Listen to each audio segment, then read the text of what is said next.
পাশ দিয়েছেন, কিন্তু একটা টার্মিনাল যদি হয় খুবই ভালো হয়। কি বাস টার্মিনাল কোনখানটায়? জীবনতলায়। জীবনতলা কোনো বাস টার্মিনাল হওয়ার জায়গা? হ্যাঁ দিদি, তোর উপর মারপিট করিস আর বোম্বা দিস, তোর উপর মারপিট করিস আর বোম্বা দিস, তোর উপর মারপিট করিস আর বোম্বা দিস। ওখানে কোত্থেকে জীবনতলা মারপিট বাস টার্মিনাল? ওখানে কোনো সমস্যাই নেই একদম। আচ্ছা, জাহাঙ্গীরকে ঢুকতেই দাও না তোমরা, সমস্যাই নাই।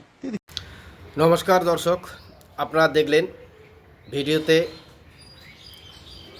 তৃণমূল দলের একজন বিধায়ক, ক্যানিং পূর্ব বিধায়ক শওকত মোল্লা, তিনি আমাদের মুখ্যমন্ত্রীকে বলছেন যে জীবনতলায় একটা বাস স্ট্যান্ড হলে খুব ভালো হবে।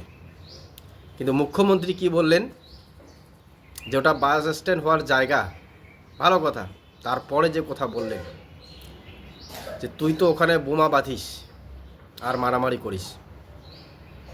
ভাবুন, এবার আমরা জানি যে আমাদের রাজ্যে অনেক কোথাও বোম বাঁধতে গিয়ে বাস্ট হচ্ছে, উড়ে যাচ্ছে, অনেক লোকজন মারা যাচ্ছে, এবং পশ্চিমবাংলার কত খবর এই বোমা বাঁধতে গিয়ে যে পরিবারগুলি তাদের নিজের আত্মীয় স্বজনকে হারিয়েছে, তারাই একমাত্র বলতে পারবে। এবং ইলেকশনের সময় আমরা দেখেছি যে এই বোমা মেরে মেরে সাধারণ মানুষকে তো মারা হচ্ছে যারা বিপক্ষে। কালীগঞ্জের সেই কথা আপনাদের মনে আছে, ছোট্ট তামান্না, এবং বিভিন্ন সোশ্যাল মিডিয়ায় খবরে এটা একদম তামান্নার মা যেভাবে প্রতিবাদ করছেন বা করেছেন, এবং এখনও নাকি যে 22 জনের বিরুদ্ধে অভিযোগ তামান্নার মা নিজে দেখেছেন, তার মধ্যে 10 জনকে ধরেছে, এখনও 12-14 জন ঘুরে বেড়াচ্ছে। ভাবুন, এ নিয়েও অনেক প্রতিবাদ হয়ে গেল।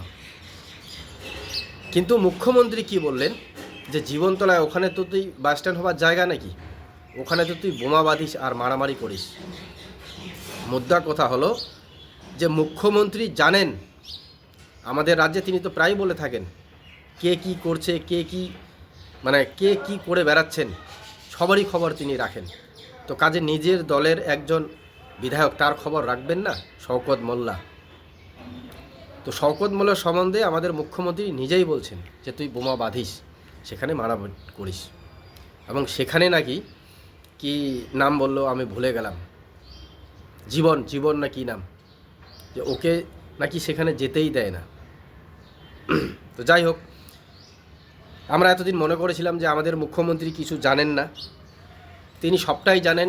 এই ভিডিওটাই তার একটা উদাহরণ, যদিও এই ভিডিও বেশ 3-4 বছর পুরনো হবে, এবং এই ভিডিও পোস্ট করেছেন আবারও আমাদের রাজ্যের বিরোধী দলনেতা শুভেন্দু অধিকারী, এবং তিনি লিখেছেন বিশিষ্ট শিক্ষাবিদ, বোম বাঁধার প্রফেসর জনাব শওকত মোল্লাকে পশ্চিমবঙ্গ বিধানসভার সচিবালয় আলিয়া বিশ্ববিদ্যালয়ের গুরুত্বপূর্ণ কোর্ট মেম্বার পদের দায়িত্ব নিযুক্ত করেছেন।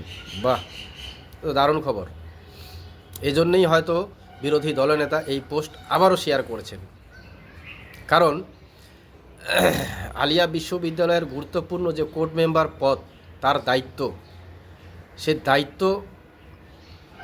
ইচ্ছা করলেই যে কেউ নিতে পারেন না, বা যে কাউরে হাতে দিতে পারেন না। তো এই শওকত মোল্লার হাতে দিয়েছেন, ভাবুন।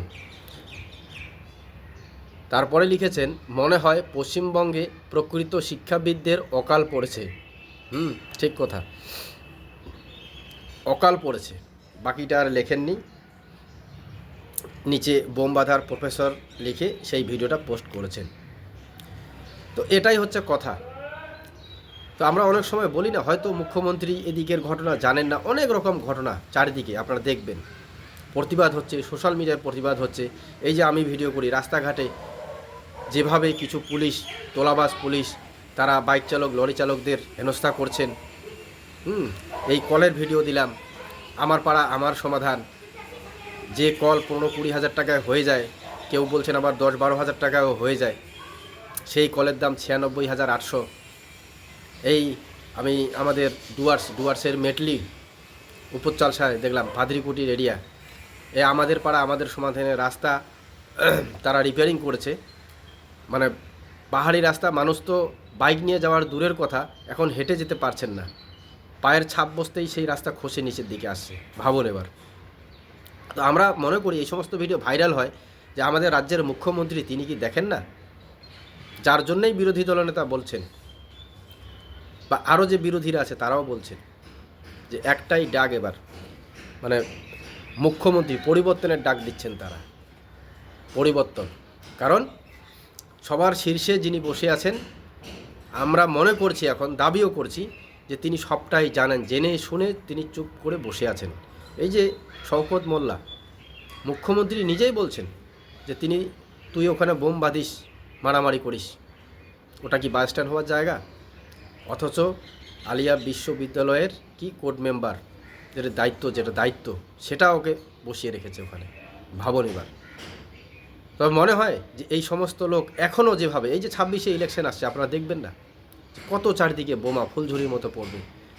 তার মানে কি, বোমা বানার ফ্যাক্টরি আর ফ্যাক্টরির মালিক মমতা ব্যানার্জি চিনেন। তো তিনি যখন চিনেন, তো সেই ভোটের সময় যে এই বোমার রাজনীতি হয়, তিনি তাহলে প্রকৃত এই বোমার মালিকদের ধরতে পারছেন না কেন? আজ অবধি আমরা দেখিনি তেমন করে কারো কোনো সাজা ঘোষণা হয়েছে। কি বলবেন? যার জন্যে পশ্চিমবাংলার সাধারণ মানুষকে এই সচেতন হতে হবে, এর বিরুদ্ধে সাধারণ মানুষকে লড়াই করতে হবে। সাধারণ মানুষ কীভাবে লড়াই করবেন? 26-এ ভোট, আপনারা জানেন। এবং আরও আমি বলবো যে আমাদের প্রকৃত উন্নয়ন না করেই সেই ব্লকে ব্লকে পথের পাঁচালীর টোটো ঘুরিয়ে বেড়াচ্ছেন। আমি গতকালই ভিডিও দিয়েছিলাম, আইএসএফ বিধায়ক বলছেন 5 বছরে তিনি যা করছেন সেটা তিনি ব্যানার লাগিয়ে বুথে বুথে লাগাবেন। তো আমরাও প্রশ্ন করব যে আমাদের এলাকার বিধায়করা যদি নওশাদ সিদ্দিকী পারে, তাহলে আমাদের এলাকার বিধায়করা কেন পারবে না? আমাদেরকে জিজ্ঞাসা করতে হবে যে 5 বছরে আপনি যা কাজ করেছেন তার লিস্ট তৈরি করে আমাদেরকে দেখান। এটা আমাদেরকে প্রশ্ন করতে হবে। তাহলে এবার যে বিধানসভার ভোট হবে, কেউ আমাদের মিথ্যা প্রতিশ্রুতি দেবে না। আবার যদি তারা লিস্ট জাহির করেন বা এই লিস্ট ব্যানার বানিয়ে বুথে বুথে লাগিয়ে দেন বা সাধারণ মানুষকে যদি দেখান, তাহলে আপনারাও বুঝতে পারবেন যে ভোটের আগে আমাদেরকে কি বলা হলো এবং তারা কতটুকু কাজ করতে পেরেছেন বা কতটুকু করেননি, কেন করেননি, সেটাই হচ্ছে আমাদের প্রশ্ন। তো যাই হোক, সজাগ থাকবেন। ধন্যবাদ।